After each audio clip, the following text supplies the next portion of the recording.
This is Black Crow, a coffee shop in my hometown, St. Petersburg, Florida. They are a locally owned business emphasizing and marketing sustainable practices, diversity in cafes, and supporting local business. As a teen, I used to come here often to study and have coffee dates with friends, with a very welcoming atmosphere supporting anyone's decision to stay for as little or as long as they want. Truthfully, I adored this place more for the ambiance and less for their coffee.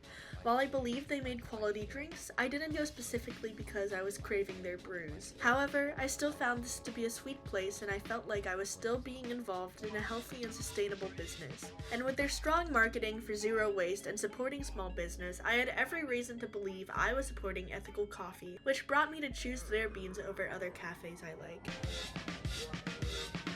Black Crow roasts single-origin Arabica beans from all over the world. In this video, I will be focusing on their Uganda Bududa beans. Their coffee highlights notes of dark chocolate, berries, and brown spice, which go very well with their chocolate and fruity syrups in their signature drinks. I chose these beans specifically because it was the only roast that had certifications attached to their name, showing it might be the most ethically sourced out of their roasts.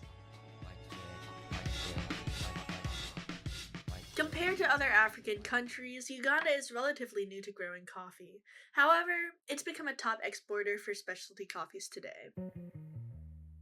In the early 20th century, the Ugandan government saw an opportunity to grow coffee from the global coffee boom. However, there were a lot of deterrents for the industry to grow in the country. New farmers had limited knowledge about farming and resources, allowing traders to purchase beans at very low prices, with farmers making minimal profit. Furthermore, the Ugandan government restricted farmers' freedom, favoring mass production over quality. By the 70s, there was a shift in trends. Brazil faced an extreme frost that devastated farms, causing companies to seek alternatives such as Uganda. By the 90s, farmers were given more independence from the government, allowing them to transition from Robusta to specialty Arabica beans, proving to be more successful in global markets. However, traditional methods of producing are still being used in the country, such as hand pulping with hollow tree trunks. Unlike other new countries that adopted coffee culture, the people of Uganda have not developed alongside the crop.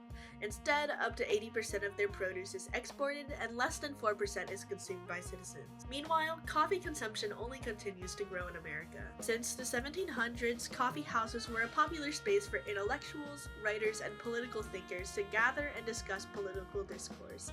It's become a more inclusive place for people of all classes to reside. By the modern era, a new trend arose with specialty coffee. Because of their reputation of a high-score taste, and more likelihood of coffee farmers to have a good relationship with companies, specialty coffee has had greater appreciation and therefore greater demand. This allure for consumers, however, comes with an increase of prices and exclusivity. The rise of specialty coffee became one with gentrification of downtown areas, shifting cafes from communal hubs to independent and artisanal places for higher income residents, causing an increase in property value and displacing marginal communities, making new cafes both social gathering spaces and makers of gentrification. The Black Crow Company does seem to have a cultural awareness of coffee value and its history in the US. The space is generally very diverse, with business people, artists, parents, and students alike of all races and ethnicities. They are very pro-diversity, indicative of historic American movements for coffee houses to be an inclusive space, bringing people together from different backgrounds. I wouldn't say their company is very aware of the culture of coffee in Uganda, based on the lack of information they have about their partners in the country. Because the Ugandan coffee industry is relatively new, I could see that there'd be no strong desire to tie their brand to those roots, especially since the people of Uganda had not adopted a strong relationship with coffee as well. The beans strictly come from a country's desire to produce a cash crop and build a financial relationship with an American roaster.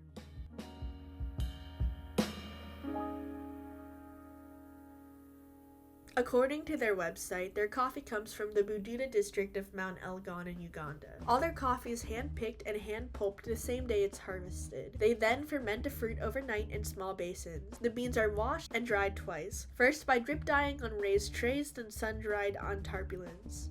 Out of the 7 coffee beans that are mentioned on the Black Crow Coffee website, this is the only one that explicitly states farmers with certifications and are part of a union. All of the farmers of Uganda Bududa Coffee are UTZ certified, with over 10,000 farmers and 45 farm groups in the local area. This certification provides a code of conduct for four main areas: farm management, farming practices, social and living conditions, and environment. In terms of social and living conditions, they do follow ILO conventions, meaning collective labor rights, equal treatment, job security, and living wages. They also specifically mention preventing forced and child labor, safe working conditions, and good farm management. Interestingly, they don't specify a minimum selling price for farmers, but instead teach them sustainable and efficient farming techniques that would hopefully increase yield and quantity. Hearing they do get additional annual income gives some hope about fair trade. However, it still sounds like farmers aren't paid enough for the labor they work and aren't paid livable wages.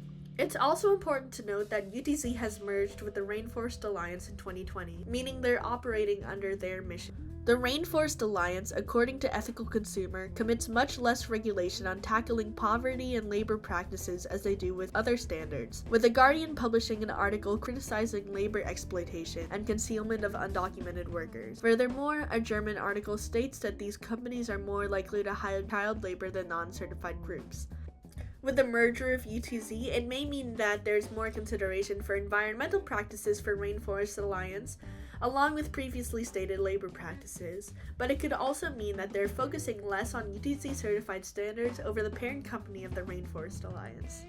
The Black Crow Company specifically markets themselves as environmentally sustainable in both their coffee and their storefront. They're very transparent in their composting and recycling habits in the store, with a full audit report of their waste practices. However, they appear to have no relationship between them and their farmers' environmental sustainability based on their website. Based on UTZ and Rainforest Alliance certifications, there are some considerations towards environmental impacts for farms specifically. They focus heavily on efficiency and waste management, protecting nature and ecological diversity, and planting variety and soil maintenance, along with appropriate chemical and fertilizers.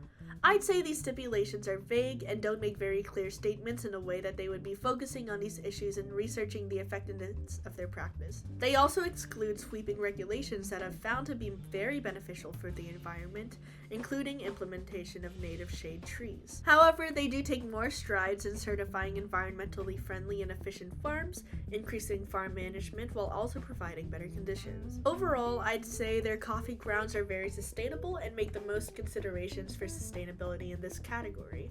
This doesn't make me fully in support that this company and farms are ethical, because it's a lot more cost efficient to use sustainable environmental tactics, and it's easier to physically market sustainability in stores. This company could still be in the interest of making the most money by exploiting consumers' desire to be more sustainable, especially considering Black Crow's lack of connection between farmers and UTZ and Rainforest Alliance certifications have a backlash for poor labor practices. They preach efficiency and sustainability, but they seemingly have no desire to lift up farmers by directly providing fair wages and financial aid, only serving to increase their profits by teaching them more efficient methods of farming, which is still in the roaster and higher-ups' best interest for low-cost means. Within the storefront, diversity is a very important aspect of their brand. They mostly hire people of color and LGBTQ+ people to work as baristas. They have posters and flags supporting Black Lives Matter and gay rights. Furthermore, they heavily promote an open space in their cafe. However, there's little belief the company is doing much to support diversity and inclusion within farms. Farms in Uganda today are more likely to be small family-owned plots. With the globalization of coffee markets, whole families are involved in producing specialty beans with increasing demand. Based on a 2018 survey, up to 90% of adult women and 80% of adult men are involved in agricultural activities, and up to 50% of young people aged 15 to 13 involved with farming. Despite women being more involved with the cultivation process and working longer hours, they are less likely to own farmland and are likely to become dependent on male spouses for resources. Female-headed households are also found to struggle more, working extended hours to secure basic needs, making them more dependent on public services. Addressing these inequalities requires structural reforms, such as improving land ownership for women, investing in local processing, and enhancing public health care and support systems to ensure that Uganda's growing coffee industry benefits these workers. With Black Crow's lack of relationship with their farmers and their country of origin, it's unlikely they're making a sustained effort to support their community.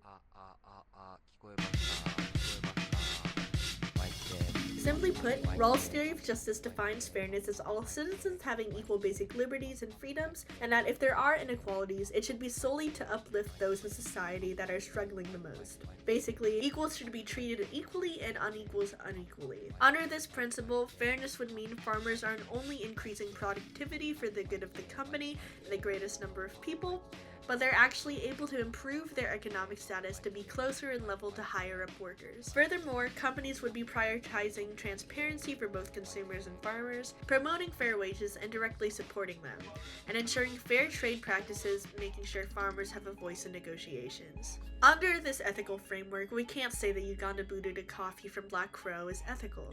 Despite being UTZ and Rainforest certified, there doesn't seem to be a lot of consideration for direct compensation of labor practices, instead highlighting efficiency and sustainability produce a high product yield that in turn would increase income for farmers. This does not align with Rawls' theory of justice because it works from a top-down model that could potentially make higher-ups in the system more profit, with farmers staying at the bottom.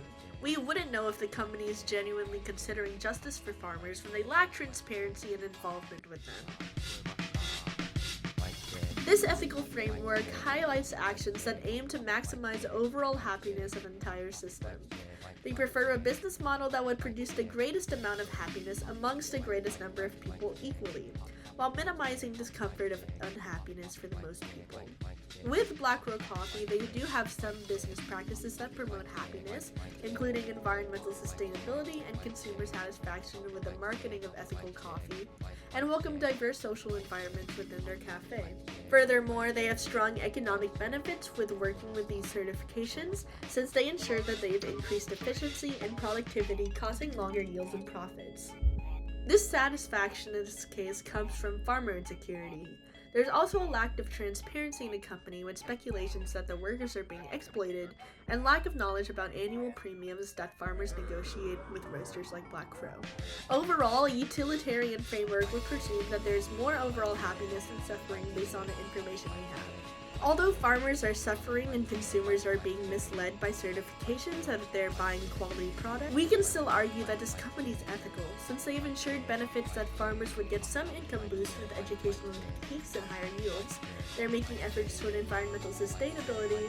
The consumers feel good about supporting local ethical business, and the company as a whole is able to make good profit off farmers and consumers. Comparing both frameworks, Rawls' theory of justice calls for complete fairness as being ethical, with special consideration towards more unequal groups, while utilitarianism simply calls for overall well-being even if there's some suffering. Utilitarianism would be able to tolerate poor wages and unfair labor practices if it means other sectors of the company would benefit more, while Rawls' theory of justice would believe there's no reason why fair wages couldn't be a reality for farmers, believing it's the first step before other aspects are allowed to be acknowledged. Overall, utilitarianism could prioritize other aspects like environmental or economic success, while Rawls cannot focus on those aspects without focusing on the most vulnerable. Utilitarianism considers actions to be ethical only if it makes net happiness, while Rawls considers more obligations and requires fairness to be successful. Transparency is also a must for Rawls' theory of justice, since it highlights inequality and ensures justice for everyone, while utilitarianism only promotes transparency because it might promote happiness. Utilitarianism is much more tolerable of injustice than Rawls is. I tend to regard Rawls' theory to be a more telling side of whether their practices are. I believe Black Crow has the capacity to have stronger relationships with the crop producers in Uganda Bududa Coffee, especially since they noticeably have a strong grasp on fair labor, environmental impact, and diversity within the storefront. I think that one more push for the company to have sustainable tactics within and out of the store can make the difference from their sustainable aesthetic to their true mission, that a marketing tactic for consumers to feel better about the coffee they buy. I'd love to see the company push to publish data about the partnership with Uganda Bududa farmers and establish a direct trade partnership with them, instead of maintaining a separation between them. Having a relationship with UTZ and Rainforest certified farmers looks good on its face, but transparency about their real practices would push them over the edge for actually representing their ethical business.